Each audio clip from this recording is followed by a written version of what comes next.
Very very good morning. CDP की special class में आप सभी लोगों का बहुत बहुत स्वागत है। आज की इस वीडियो में आप लोगों से मैं सीडीपी का टेस्ट दूंगा, स्पेशल सीटेट फरवरी 2026 के लिए। फ्रेंड्स, इस टेस्ट में जो टोटल आपके क्वेश्चंस होंगे वो होंगे 30। अगर आप लोग 30 में से 10 से 12 प्रश्न सही कर लेते हैं तो आपकी सीडीपी ये तैयारी बहुत अच्छी है और आप लोग सीटेट एग्जाम को बहुत ही आसानी से पास कर लेंगे। तो चलिए स्टार्ट करते हैं। सबसे पहला प्रश्न आपकी स्क्रीन पे है, एक पेंसिल को पकड़ना किस कौशल का उदाहरण है, जबकि फुटबॉल को धकेलना किस कौशल का उदाहरण है? बताइए, एक पेंसिल को पकड़ना किस कौशल का उदाहरण है और फुटबॉल को ढकेलना किस कौशल का उदाहरण है?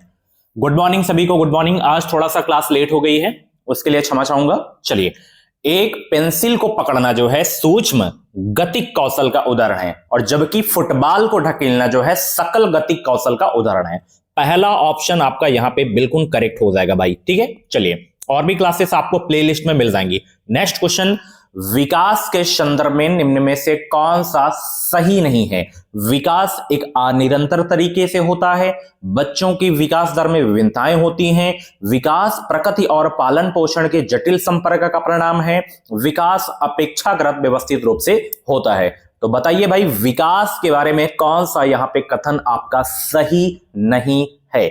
बहुत अच्छे, वीडियो को लाइक शेयर जरूर कर देना। सीटेट एग्जाम को पास कर रहे हैं तो अभी कभी इस चैनल को आप लोग सब्सक्राइब करके साथ ही बेल आइकन को ऑल पे जरूर से जरूर प्रेस कर लेना, ताकि जो भी अपडेट आए, क्लासेस आए, उनका नोटिफिकेशन आपको समय समय से मिलता रहे।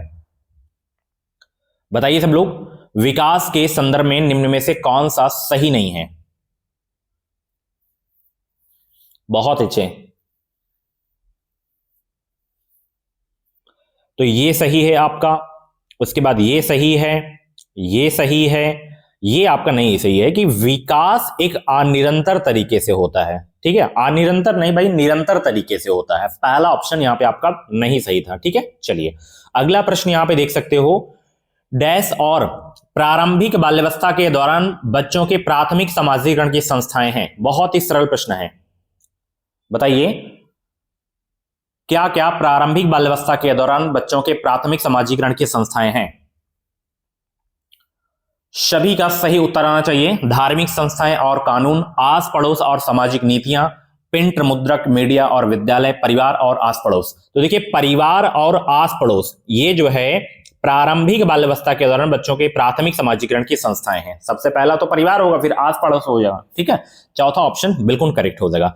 नेक्स्ट क्वेश्चन आपकी स्क्रीन पे, जीन पियाजे के संज्ञानात्मक विकास के सिद्धांत के अनुसार अधिकतर बच्चे किस स्तर पर सामाजिक मुद्दों और न्याय के प्रति समझ स्थापित कर लेते हैं? संवेदीगामक, पुरुष संक्रियात्मक, मूर्त संक्रियात्मक, औपचारिक संक्रियात्मक। बताइए, जीन पियाजे के संज्ञानात्मक विकास के सिद्धांत के अनुसार अधिकतर बच्चे किस स्तर पर सामाजिक मुद्दों और न्याय के प्रति समझ स्थापित कर लेते हैं? बहुत अच्छे भाई, सभी लोग जवाब देने का प्रयास करेंगे भाई।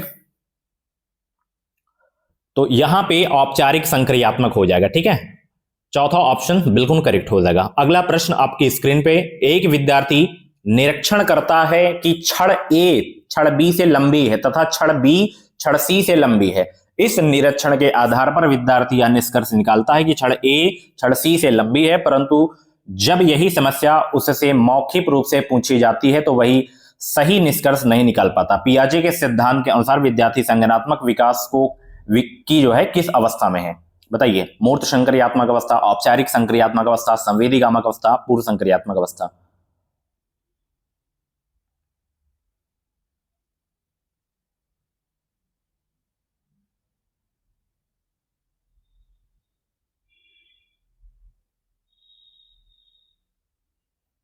बताइए सब लोग। तो यहां पे मूर्त संक्रियात्मक अवस्था हो जाएगा। ठीक है, चलिए अगला प्रश्न आपकी स्क्रीन पे यहां पे देख सकते हो, निम्न में से किसे लॉरेंस कोहलबर्ग द्वारा जो है वर्णित किया गया है? सामाजिक अनुबंध, अभिविन्यास, निकटवर्ती विकास का क्षेत्र, आंतरिक वाक, आत्मकेंद्रित वाक।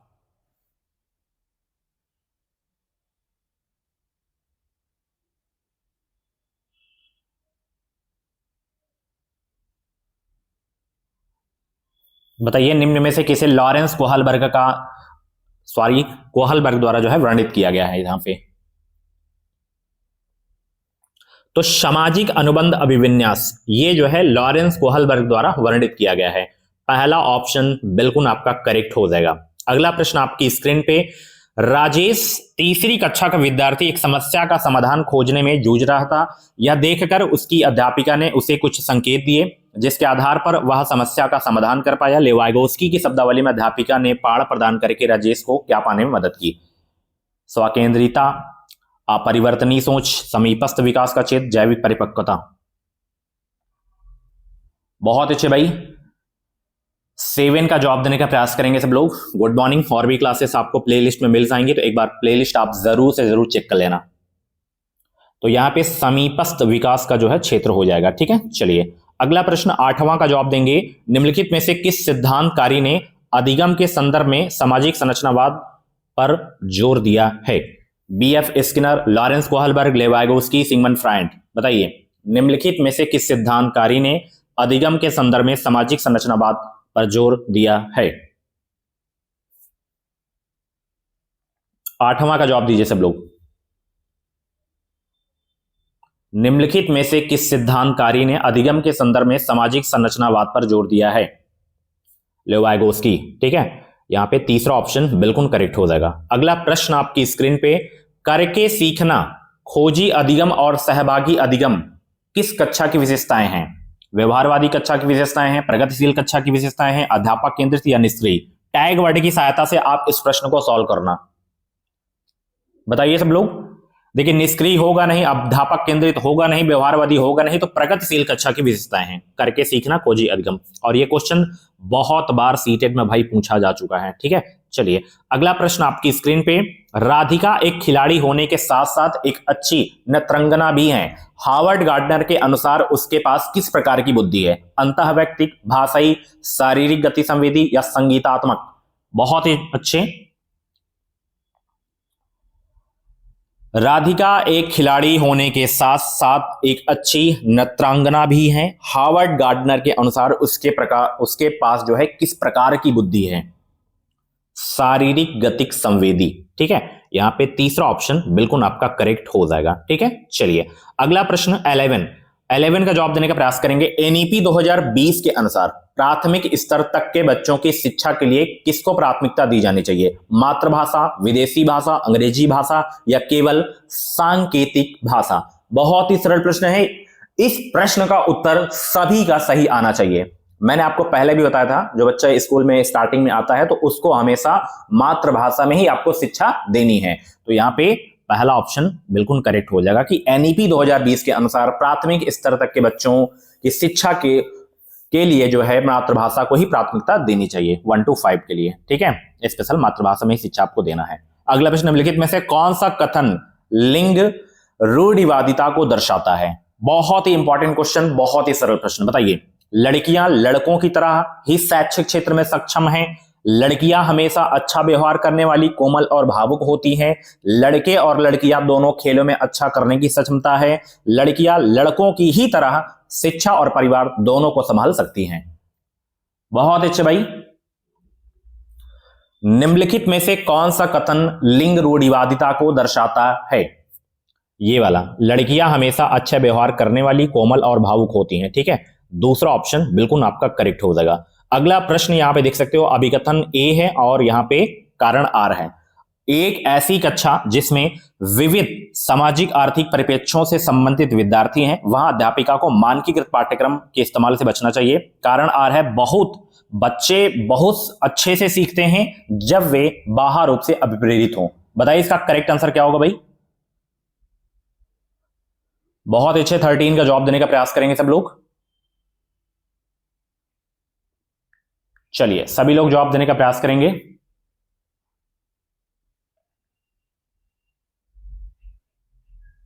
यहां पे दोनों तो सही हैं, बट यहां पे आर एक ही सही व्याख्या नहीं कर रहा है। ठीक है, ऑप्शन दूसरा आपका बिल्कुल यहां पे करेक्ट हो जाएगा। ठीक है, यहां पे ये वाला नहीं होगा, सॉरी। बच्चे बहुत अच्छे से इसे सीखते हैं जब वे बाह्य रूप से प्रेरित हों, ये आपका गलत है भाई। केवल ए सही होगा इसमें। ठीक है, ये वाला नहीं होगा, सी वाला ऑप्शन होगा। ठीक है, चलिए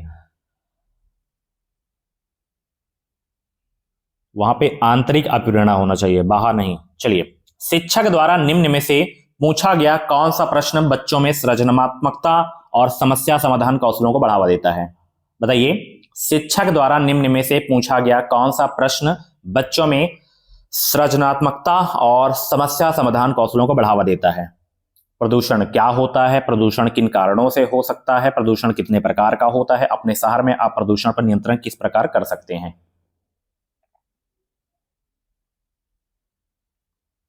ये वाला कि अपने शहर में आप प्रदूषण पर नियंत्रण किस प्रकार कर सकते हैं। ठीक है, चलिए अगला प्रश्न आपकी स्क्रीन पे आ गया है। मूल्यांकन का मुख्य उद्देश्य क्या होना चाहिए? प्रदर्शन के आधार पर विद्यार्थियों का नामीकरण करना, माता पिता को उनके बच्चों की शिकायत करना कि वह क्या करने में असक्षम है, विद्यार्थियों में तुलना करना और पदानुक्रमता स्थापित करना, या विद्यार्थियों द्वारा अधिगम प्रक्रिया में महसूस की जाने वाली चुनौतियों और उनके सामर्थ्य को समझना। बताइए सभी लोग, मूल्यांकन का मुख्य उद्देश्य क्या होना चाहिए? 15 का जवाब देने का प्रयास करेंगे। देखिए, मूल्यांकन का जो मुख्य उद्देश्य होना चाहिए, विद्यार्थियों द्वारा अधिगम प्रक्रिया में महसूस की जाने वाली चुनौतियां और उनके सामर्थ्य को समझना चाहिए। ठीक है, यही मूल्यांकन का मुख्य उद्देश्य होना चाहिए। चलिए, समावेशी शिक्षा का क्या महत्व है, क्या मतलब है बताइए? विविध जरूरतों वाले विद्यार्थियों को अलग अलग स्कूल में पढ़ाना, या एक ऐसी स्कूल व्यवस्था स्थापित करना जहां सभी विद्यार्थियों की जरूरतों की पूर्ति हो, विद्यार्थियों को उनके प्रदर्शन के आधार पर अलग अलग समूहों में बांटना, विद्यार्थी को स्कूल में दाखिला देकर उस पर स्कूली व्यवस्था में समायोजित होने का भार डालना। बताइए 16 का करेक्ट आंसर क्या होगा? समावेशी शिक्षा का क्या मतलब है?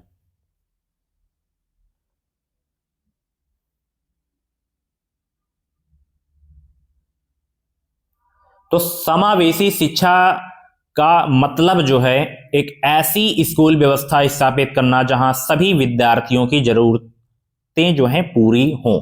ठीक है, अगला प्रश्न आपकी स्क्रीन पे, एक विविधता वाली कक्षा में एक शिक्षक को क्या करना चाहिए? अन्य बच्चों की उपलब्धि बढ़ाने के लिए कुछ छात्रों की उपेक्षा करनी चाहिए, या विद्यार्थियों की आवश्यकताओं के अनुसार विभिन्न शिक्षण अधिगम और मूल्यांकन विधियों का उपयोग करना चाहिए, या जो है विद्यार्थियों के सीखने के स्तर को कोई महत्व नहीं देना चाहिए, या कक्षा में एक भयभीत वातावरण बनाना चाहिए? 17 का जवाब दीजिए। एक विविधता वाली कक्षा में एक शिक्षक को क्या करना चाहिए? बहुत अच्छे भाई, वीडियो को आप लोग लाइक नहीं कर रहे हो, फटाफट लाइक कर दो, और इस वीडियो के डिस्क्रिप्शन बॉक्स में हमारी ऐप की लिंक भी है, डाउनलोड कर लेना। एंड अगर आप लोग करेक्शन के बारे में नहीं जानते हैं कि करेक्शन कब से होगा, किस किस सेक्शन में आप करेक्शन कर सकते हैं, तो कल शाम को एक वीडियो आई है, उस वीडियो को जाके आप देख लेना, सारा का सारा डाउट आपका क्लियर हो जाएगा। तो सभी लोग इस क्लास को देखने के बाद उस वीडियो को जरूर देखेंगे, कल शाम को अपलोड हुई है। चलिए, एक विविधता वाली कक्षा में शिक्षक को क्या करना चाहिए? बताइए, एक शिक्षक को करना क्या चाहिए? विद्यार्थियों की आवश्यकता के अनुसार विभिन्न शिक्षण अधिगम और मूल्यांकन विधियों का उपयोग करना चाहिए। ठीक है, दूसरा ऑप्शन बिल्कुल करेक्ट हो जाएगा। अगला प्रश्न आपकी स्क्रीन पे, पठन वैकल्य से जूझने वाले विद्यार्थी किसमें, और गुणज वैकल्य से जूझने वाले विद्यार्थी किसमें सापेक्ष रूप से चुनौती महसूस करते हैं? बहुत ही सरल प्रश्न है, सभी लोग 18 का जवाब देने का प्रयास करेंगे। गुणज वैकल्य मतलब गणितीय विकार जिसमें हो, अंकों के हेरफेर से हो जाएगा, और जहां पे लिखने में पढ़ने में दिक्कत हो तो वहां पे पठन वैकल्य होगा। ठीक है, यानी कि डिसलेक्सिया। तो यहां पे पहला ऑप्शन यहां पे आपका बिल्कुल सही हो जाएगा। ठीक है, चलिए अगला प्रश्न आपकी स्क्रीन पे यहां पे देख सकते हो, दृष्टिबाधिता से जूझते विद्यार्थियों के सफल समावेशन हेतु एक अध्यापिका को क्या करना चाहिए? जितनी हो सके उतनी जानकारी लिखित स्वरूप में प्रदान करनी चाहिए, महत्वपूर्ण जानकारी को रंगीन लेखनियों द्वारा इंगित करना चाहिए, या सम प्रत्ययों की व्याख्या करने के लिए श्यामपट्ट का आरेख बनाना चाहिए, जानकारी को प्रस्तुत करने के लिए मौखिक तरीके अपनाने चाहिए? बताइए सब लोग, 19 का करेक्ट आंसर क्या हो जाएगा? दृष्टिबाधिता से जूझते विद्यार्थियों के सफल समावेशन हेतु एक अध्यापिका को क्या करना चाहिए? जानकारी को प्रस्तुत करने के लिए मौखिक तरीके अपनाने चाहिए। ठीक है, चौथा ऑप्शन बिल्कुल करेक्ट हो जाएगा। अगला प्रश्न आपकी स्क्रीन पे, प्रतिभाशाली विद्यार्थियों के संदर्भ में निम्न में से क्या सही है? वे अभिसारी और परंपरागत तरीके से सोचते हैं, उनमें सीखने के प्रति कम ग्रहणशीलता होती है, वे नए क्रियाकलापों को करने का जोखिम टालते हैं, वे मानसिक क्रियाओं में परिवर्तनशीलता और लचीलापन दिखाते हैं। बहुत ही अच्छा प्रश्न है। प्रतिभाशाली विद्यार्थियों के संदर्भ में निम्न में से क्या सही है?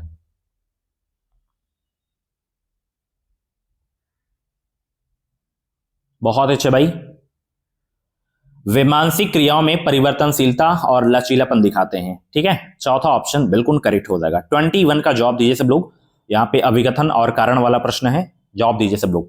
एक अध्यापिका को कक्षा में विद्यार्थियों के बीच सहभागिता, बातचीत और वैचारिक बहस को बढ़ावा देना चाहिए। बिल्कुल सही है। कारण आर है कि बच्चे सामाजिक अंतःक्रिया द्वारा अपने वातावरण के बारे में अर्थ सृजन में सक्षम होते हैं। सही विकल्प कौन सा है बताइए? सही विकल्प का चयन करिए सब लोग। एक अध्यापिका को कक्षा में विद्यार्थियों के बीच सहभागिता, बातचीत और वैचारिक बहस को बढ़ावा देना चाहिए। सही है। बच्चे सामाजिक अंतःक्रिया द्वारा अपने वातावरण के बारे में अर्थ सृजन में सक्षम होते हैं। दोनों सही है भाई, एक दूसरे की व्याख्या भी यहां पे कर रहे हैं। ठीक है, पहला ऑप्शन यहां पे आपका बिल्कुल करेक्ट हो जाएगा। अगला प्रश्न यहां पे, अधिगम एक सक्रिय प्रक्रिया है जो एक सांस्कृतिक संदर्भ में होती है। निम्न में से कौन सा दृष्टिकोण इस विचार में विश्वास रखता है? मनोविश्लेषणवाद, व्यवहारवाद, सामाजिक संरचनावाद या नैतिकवाद? 22 को जवाब दीजिए। बहुत अच्छे भाई।